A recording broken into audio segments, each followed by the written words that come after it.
All right. Good morning, everybody. I am Joanne Johnson, Executive Director for the Oconee County Chamber of Commerce, and this is the Chamber News. This morning, I am very excited, as I know that you guys are. We have been anticipating this video interview this morning with Jamie Suber, the Chief of Staff for the South Carolina Employment and Workforce Department. So, Mr. Suber, thank you so much. I know how busy you are. Well, I think I know. I can probably barely even imagine. So thank you very much for taking time out of your busy schedule to talk with us. If we could, you want to just go ahead and get right on into this, because I have a list of questions. When folks found out that we were going to have you in the hot seat this morning, it kind of went crazy, as you can imagine. And we have at least 50 to 75 questions this morning, which I anticipate we will never get to all of them. But again, good morning. How are you this morning? Oh, challenging times. And again, thank you for the opportunity, Joanne. This is important to us. This is important to the agency. We want to do all we can to ensure that we're trying to serve and satisfy the needs of the state. Most importantly, everyone has their inquiry. Everyone has their own personal situation. Obviously, we've tried to roll out 4 federal programs in a very short period of time. We've been inundated with calls. We've had load issues on our system. I just want to be transparent, honest, and open and understand the needs of the state, but also try to give a little bit of understanding to their individual needs and what's been taking place over the past 4 or 5 weeks associated with this pandemic. Absolutely. And we appreciate that. And we know, first and foremost, we know how hard you guys are working. And this, of course, is a very unprecedented time. And even though you guys are prepared, I don't know that anybody could have ever been completely prepared for the number of people that are applying for unemployment. And that brings me to the first question. Do you know offhand how many people in South Carolina as of today have applied for unemployment? I can find out in regards to the total specifically for you, but I know in regards to filing, I think on last week, it's well over close to 200,000 initial claims have come into the system. Do we know of those 200,000? And I don't expect you to have the answer because you weren't prepared for that, but do you know of those 200,000, how many have begun to see payments? Yeah, and I want to speak a little bit and try to segregate the pot.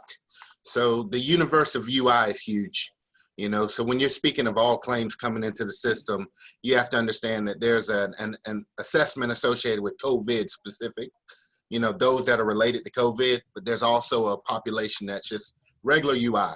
So I know we're trying to understand what the universe is, but it's kind of hard for us to segregate the UI population because you're coming into the unemployment insurance program and it may be COVID related, but it may not. So it's kind of hard for us to say, okay, out of those COVID related, this what the percentage is versus the total. But we can try to get you a better sense of the data to support this. But I'm telling you, a lot of individuals have come in, many have been paid, but there's also a percentage of individuals that have not received benefits yet. Right. So, and we know that a lot of people who have applied are getting denied. And I think that's one of our biggest questions this morning is how do we go about that? From your end, when you're seeing people apply and they get denied, are they having to reapply based on that denial, or should they just let it sit? All right, that's a good question, and I'm more than happy to try to answer that one. It depends on it depends on their personal situation in regards to what their eligibility may be. It could be of a litany of factors of why they may be deemed ineligible. The most popular reason right now is dealing with the 1099, the gig workers, the self-employed. So those individuals primarily are the ones that are being denied or being determined monetarily ineligible. And it's because the system wasn't created for them. They were not supposed to come into the unemployment insurance program, so they are being denied regular UI. And I know the system may be clunky for them, hard for them to navigate because it was not intended for the self-employed. However, that denial is something that is good because as we get closer to pushing out the pandemic unemployment assistance program, which is one of the federal programs that's through the CARES Act, those individuals that we have their information, we have their denial, we are reaching out to them and telling them what's next in the process for them so we can actually have that information, know when they filed, so we can get them ready to go into this new program. So when I think about the individuals that are being denied, it's because they're not eligible. They may be eligible, but they're not eligible. So it's kind of hard for us to say, okay, out of those COVID related, this what the percentage is versus the total. But the message coming from the federal government and coming from leadership was everyone will be eligible. And that's true. Everyone will receive something is what the intentions were of the CARES Act. However, unemployment insurance, the regular UI, there's a lot of technicality in that program. And in order for us to get them to a potential eligibility, that denial was necessary for us to get that information for them so we can determine how to move them into this PUA program, which we just received guidance on about 2 weeks ago. So that's Exactly. kind of what's going on.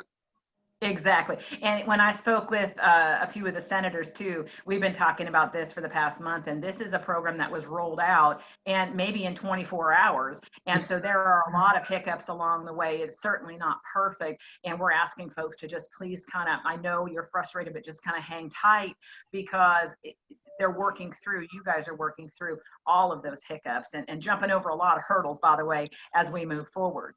And again, I want everyone to understand that we do hear your concerns, and it's our job to try to get benefits to those that are in need as timely and as quickly as possible.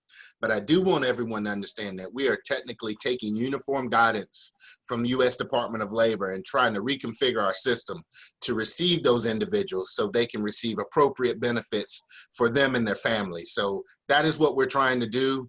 And the thing about it is, we can set up a payment system so individuals could receive payment, but there'd be no reporting on the back end to associate with the funds that we're receiving, because we're going to have to report back to the federal government the usage of fees, the uses of funds. And that's why it's taking some configuration for us to be able to account for eligibility, account for reporting, and ensure these individuals are truly eligible for the federal program that we're pushing out.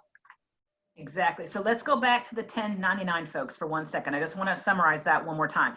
So if you are self-employed and you apply for the benefits, you will be denied because that system is not set up for you.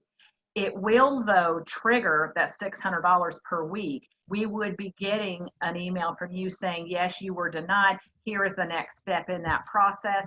And then will we be getting a message about the 600, or will that just automatically begin to be deposited into accounts? So as far as those individuals, we're going to need additional information from them. So what we're going to message them is, hey, we have your claim, you have been denied. We've pushed out this PUA program, which you may gain eligibility. Go back into our application and provide us this information. We will establish whatever that monetary will be for that individual, and the $600 will be on top of that amount. And then they will be receiving their benefits going forward. And the $600 is up until July, the end of July. So what happens if a person is self-employed, they get the denial, then they also get a denial from their DBA, right? So let's say you're a hairstylist, you get denied personally, and then the name of your company gets denied also, and they are triggering you to go into the system and answer questions, but now you're getting kicked out of the system, and there's errors within that system that you cannot complete that in the 10-day window. What happens to those folks? Okay, so there may be a pool of individuals that we will redirect with general information. If you were not able to fill out your application, we're here to help you. We're here to take your inquiry. We're going to help you get through the application filing process.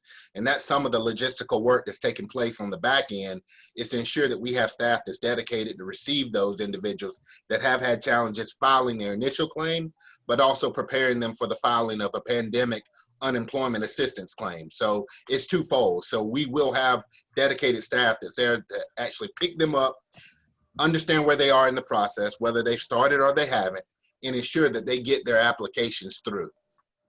Okay, and are you overlooking those 10-day windows if people are not able to get through? I don't know in regards to 10-day window specifically what you're speaking of, Joanne, but there's a great deal of flexibility in the program right now. I think that we're all open to doing the best for those that are in need. I have not seen a lot of people stickling on timelines. I'm not saying that there's no rules in the program. I'm saying we're doing all we can to be agile and flexible to ensure that individuals get what's due. In regards to retroactive, we're doing a lot to ensure that individuals' payments are retroactive. Perfect. And people are seeing a delay in payment error. How are those being resolved, Jamie? Individually by staff. Behind the scenes, our staff are going in and reviewing accounts, releasing issues, and ensuring payments are being made. So that's just a day-to-day process of our core staff. And that's the other thing that I want to explain. The individuals that are dedicated on the customer service center, they're not always the ones that are behind the scenes addressing the issues on individuals' claims. Some of them actually have the ability to resolve, but not all of them. We've gone from a contact center of close to 50 individuals up to close to 300 in 4 weeks. So again, training, access, understanding of the program, which is very technical by nature, as well as 3 additional federal programs is a challenge. It's especially trying to ensure the well-being of our staff. Joanne, I'm not going to make excuses, but I'm telling you, we want to help, we want to serve, but we're trying our best to try to train our staff to be able to answer the complexity. I mean, that's what I'm going to echo, the complexity of the inquiries and the variety of inquiries. So that's what we're trying to do. And I want everybody to understand that, wow, we were at record lows in unemployment. We were record lows in our staffing model, and to try to spike up and staff up in 5 weeks and staff up in a model that we've never served in. Everyone is centralized. Everyone is remote.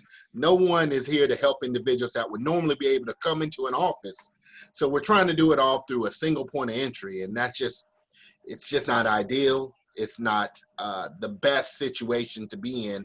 And that's what I think individuals are getting frustrated with us, because phones are backed up, not able to get through the phones, system delays, taking too long.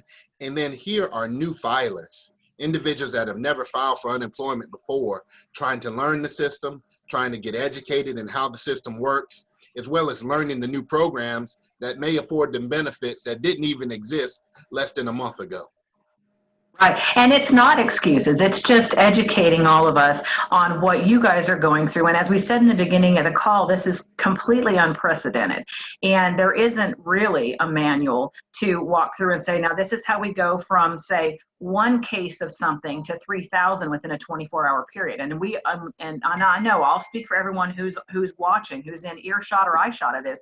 Yes, people might be frustrated. I think they're frustrated with the system and frustrated that maybe they're not able to make their ends meet right now, but in no way is that directed at any individual, because this is just part of a system, and we're all just trying to do this thing together and do it as quickly as possible.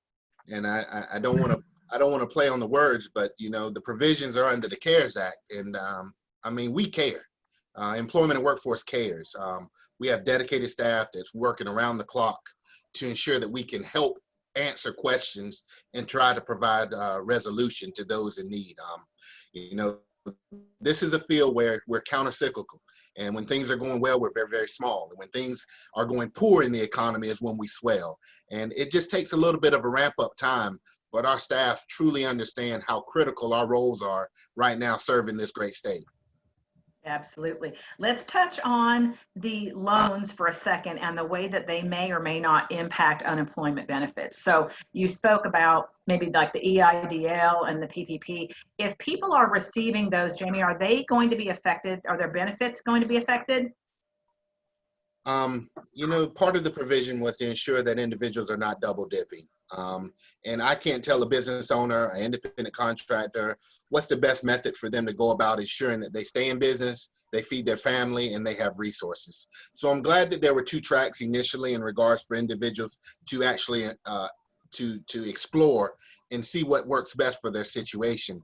But I would encourage an individual that's gone the 3P, that's gone the EIPL route, that's been receiving a loan, to not file for UI further, to not receive any additional benefits, because they may be overpaid, and that will force us to go and try to recoup those funds from them. So if you've taken the unemployment route and you've received unemployment, the minute that you're approved for a federal loan or you receive any additional federal funding, stop. That would be the advice that I would give them, but you're not going to know until you're in it. Okay, good. What about a company that maybe is a nonprofit and has not fed into the program, but they've had to furlough or lay off their employees? How can those employees collect? Their employees would potentially be eligible under the Pandemic Unemployment Assistance Program, and we would encourage their employees to go ahead and file. However, if that same business owner, self-employed, whatever it may be, how they file, has applied for a loan to cover wages, rent, whatever that may be under a SBA loan, I would encourage them to communicate that to their employees. And if they receive that and that covering, they want to tell those employees that, hey, you probably want to stop filing. I've received benefits to ensure for your salaries. So it's just a two-way, it's a communication. The intentions of the programs were that individuals would not be double dipping. So if they would even be denied maybe because the employer didn't feed into that program, do you think that they would still get triggered for that 600? I think if you're in the unemployment program and you are COVID related in regards to why you were separated, reduced earnings, reduced hours, the $600 is on top of whatever benefit you've been found eligible for. So they would receive it up until the end of July. So there's hope there. That's good. That's good news. Potentially, if a person was, potentially. Yes. So if a person was laid off and went back to work, do they need to reapply? And they've got laid off again, say. Yes. Anytime that there's a change in status, go ahead and file a new claim, and we'll treat it like a new claim, recalculate what your earnings and what your benefits may potentially be.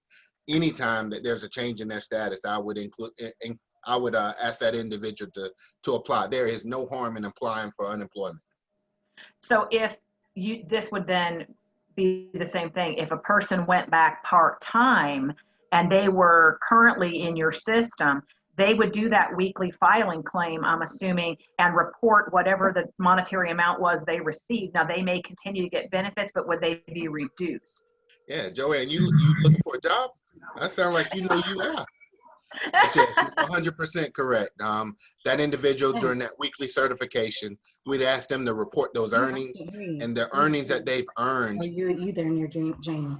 Can you get somewhere real quick or? Where did you go? Huh? You disappeared. I'm right here. Okay. And then the earnings We've got somebody else talking. Yeah, the earnings that they receive may calculate into what their weekly benefit amount would be. So yes, whatever those reported earnings are, they potentially could have an impact on what that weekly benefit amount would be for them. Okay, and then there was a technical question that actually came in about filing, and it said, if my husband was paid cash for a job by an individual, what box do they put their tax ID in? Wow, that's a tough one. I'm not very familiar with that. Send that one to me offline, and I'll follow up with them individually. I will send that to you. Good. Okay, and let's see. I mean, we have question upon question. This is such a hot topic right now. We've got people that maybe the employers had filed late, and because they kept getting kicked off of the site because you guys are just completely overloaded, they finally got in and were able to file for say 2 weeks, but the previous 3 weeks that the employee was off, they were not able to file for those. How can they go back and get those 3 weeks? All right, so this is a complex and a technical issue, and this is a challenge that we're having operationally is, employers, we encourage them for employer file claims. That's a process that we encourage employers to use, is where they file on behalf of their employees, and they have an additional 2 weeks to go back and claim weeks. The concern we're having here is where individuals got ahead of their employer and they file for themselves. And so we have a two-way path. We have employers that have those that they have filed for that have received benefits for a period of time. And then you have employees that file for themselves that are talking to each other, but their timeline is not the same. So we're having to work very closely with those employers and those employees to see about giving them back weeks or making things retroactive. So that's an ongoing process that we're doing daily with our dedicated staff to try to help resolve those issues as they come. But to blanket and just say, this is what we do, that's too hard to do, Joanne. That's something that we're navigating on a case-by-case basis, because there's a lot of variables that are associated with why someone may be deemed eligible for these weeks, but not the prior. There's a lot that goes into that. It could be that they had earnings. It could be that they had not earned enough. It could be that there's an issue on their claim that no one even knows. So I just don't want to blanket my response. I would just want to say that we're looking at those not globally, but as a case by case, because there's a lot that goes into that. That actually leads perfectly into the next question. For an employer who pays all of their employees the same hourly rate, they have applied and begun to receive benefits, though the weekly benefit amount is different among employees. What would be the reasoning in that? How long that individual has worked for that company? Did they have prior wages from a previous employer? There's a lot that may go into the calculation of that weekly benefit amount. If they have earnings that they're reporting that could reduce that weekly benefit amount, there's a lot. So, there's a lot that goes into that calculation for the individual that is happening behind the scenes. A question just came in from one of our viewers, and they're asking, I see where employees can file for full-time employees, but can employers file for part-time employees as well? Same. Same.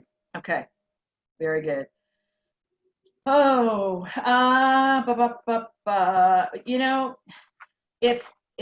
we could sit here for 4 days, Jamie, I think, because the questions, and I know that we're going to have even more questions after all of this. But I am curious that stores have just recently reopened. And I'm curious how that will affect things. What happens to people maybe that have applied for unemployment, have not yet received it, but are being brought back to work, either part-time or full-time right now, not knowing how that's going to go. Hopefully it will continue, but how does that affect their benefits? Okay, so let me speak to the program a little holistically, and then we can speak to the individual challenges from the employer and the employee perspective. So normally, Joanne, we have up to 21 days for the processing and the determination of eligibility. So up to 21 days from the filing of a claim for someone to receive a decision of eligibility. During this process, we've tried to expedite that filing process. The waiting week has been removed. So we're looking on average close between 7 and 14 days, hopefully that someone has received eligibility. When that's not happening, individuals have gone 3-4 weeks.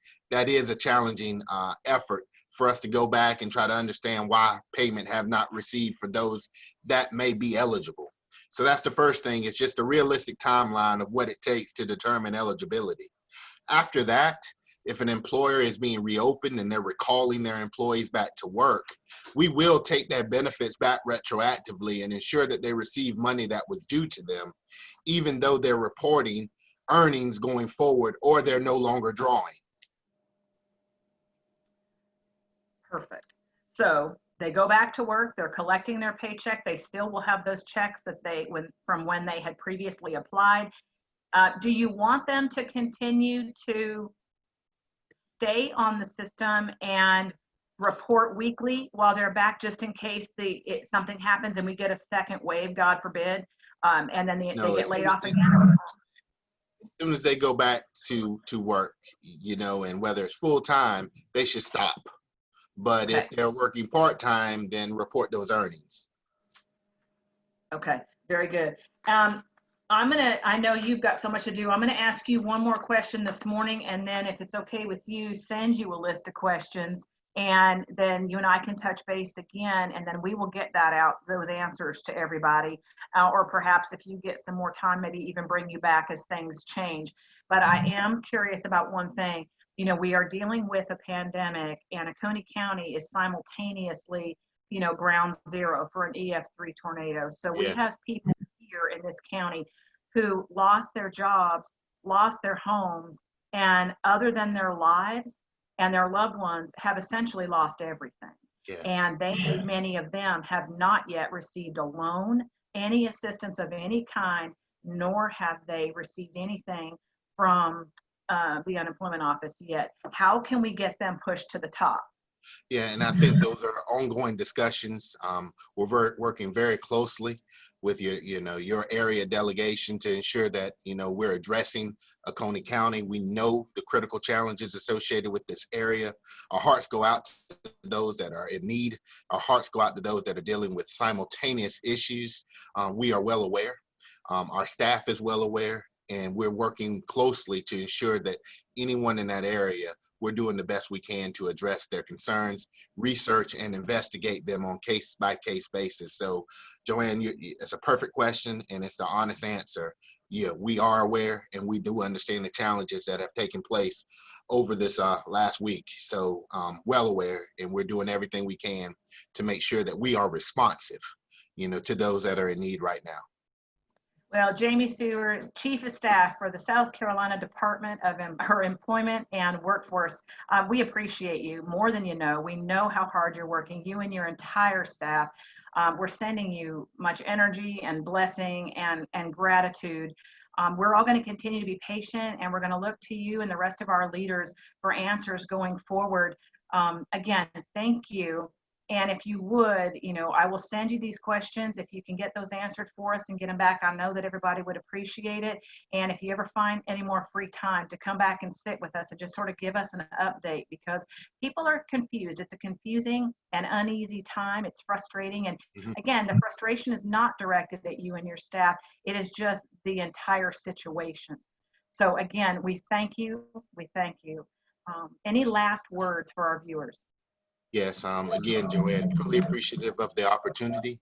Want to be honest and be straightforward and transparent in regards to these challenges. Unprecedented, but that's, again, something that we're doing our best to try to navigate, to try to work through, to ensure that individuals are receiving what's due to them. So again, I'm only asking for your patience and your understanding. And I know that's not a forever lifeline that you're giving me. So we're going to do all we can to serve your area, to serve the state, to ensure that individuals are getting the benefits that are due to them. Thank you all. This is a relationship, Joanne. If time provides us to, we can get back together. We can continue to have this dialogue because, again, we don't know when this is going to end. And we do know that our services are needed and critical to the state right now. So I'm not going to run away from you. I'll be available. We can have additional conversation in the upcoming weeks. Thank you for your time. Thank you for your service. Again, this is a relationship. We'll do all we can to answer your questions and to serve the state. Thank you. God bless you and have a wonderful day. Thank you, Joanne.